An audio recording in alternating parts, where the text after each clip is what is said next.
colder. We've got cold air coming in. Winds out of the north will be creating that situation to happen. But at the same time, we've got flow not at the surface, but at a couple thousand feet coming up from the south and west. And that's going to give us this zone right in here for either some freezing rain or sleet. So I'm going to show you how this all plays out. I'm going to show you in the 3D, actually, because that's the way to look at it and figure out what's going on in our atmosphere. Let's take a look at, this could be any city right here along the eastern seaboard, Boston, down through Providence or Hartford, even down towards New York and Philly, right? But as we look at how it all begins, we start to snow. Temperatures are way cold enough aloft that we're going to start to snow. It's snowing all the way down through the atmosphere, down to the ground. What's going to happen first? At the surface, we actually lose a few degrees. So that's happening. We still have snow. But at almost the same time, we've got a nose of some warmer air coming in right here, let's say at about, 2,000 feet. So now we bring that layer of air up above freezing.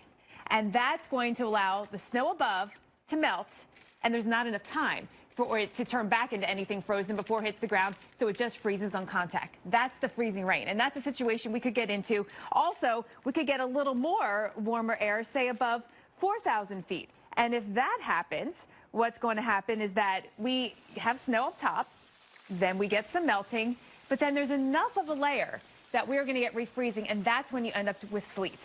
Sleet is not as big of a deal as freezing rain, right? Because sleet, you can shovel, you can plow, you can clean up. But the freezing rain situation is what I'm most concerned about. And that's what I want to take you into, what we're dealing with in terms of that forecast. Because if we get a glaze of ice on the roadways, that's a huge travel problem. And there's at least a medium chance of that happening. All the way from southern Ohio, where we're going to have this precip type issue too, and especially up here right along the I-95 corridor. But there is the chance that we get even more than a glaze of ice. We get more than a quarter of an inch of ice. With all the moisture coming in to our system, Winter Storm Harper here in the east, if we get a quarter of an inch or more of ice, and that's at least a medium chance of happening down here across southwestern Pennsylvania, and I think it could be a little bit higher than we have on our map right here across, say, from northern Jersey up here through southern New England. If we get a quarter of an inch of ice, now we're talking about power outages. We're talking about tree limbs breaking and coming down, power lines sagging, and that just creates a whole new threat of problems out there. And then, Steph, we can add in one more issue, right? And that's with the cold air coming in, anything that to help celebrate the holiday in a way that only the Weather Channel can, we are sharing our atmospheric attractions this morning. And you've heard the saying, opposites attract. Well, that's especially true when it comes to the weather. Let's talk low pressure. Now, you just love this graphic. Look at this low pressure and all of this heart-filled air coming in. Well, that's what low pressure does. It attracts air. We've seen this kind of love floating through the air last year in Denver. That's when the city was hit with a bomb cyclone whipping up some really strong winds. Well, let's talk about low pressure and how it works. So air moves from high pressure to low pressure. We've got a very strong low pressure right now, way up in the northern Atlantic. This thing's pressure is dropping below 926 millibars. So a strong low pressure will actually move air even faster toward it. Air moves from high pressure to low pressure. Follow it. We can follow the streamlines of the air as it moves away from this high pressure in a clockwise formation. So it's not exactly a straight line, but you see it. You see the air on its way all the way up. And where is it going? Low pressure. Air comes in here. It's kind of a lousy situation once it gets into its low pressure because it's rising, and this is where you have all the bad weather.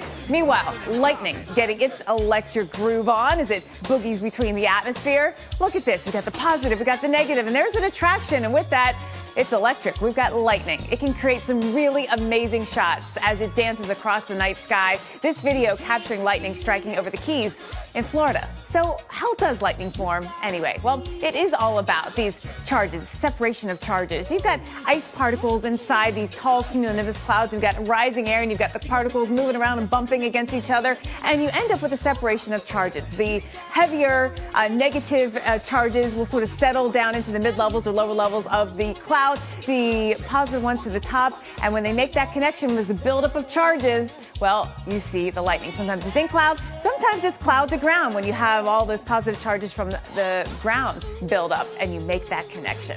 It's electric. And you can't get any closer than our own heart-shaped clouds. Look at this. They create some beautiful scenes across the sky. We might have manufactured this one, but clouds took a stroll through Miami-Dade, Florida yesterday. Now, to you, it might be more like a racing heart. You saw the beginning of that time lapse, but it wasn't always a cloudy day as the sun did peek through at times.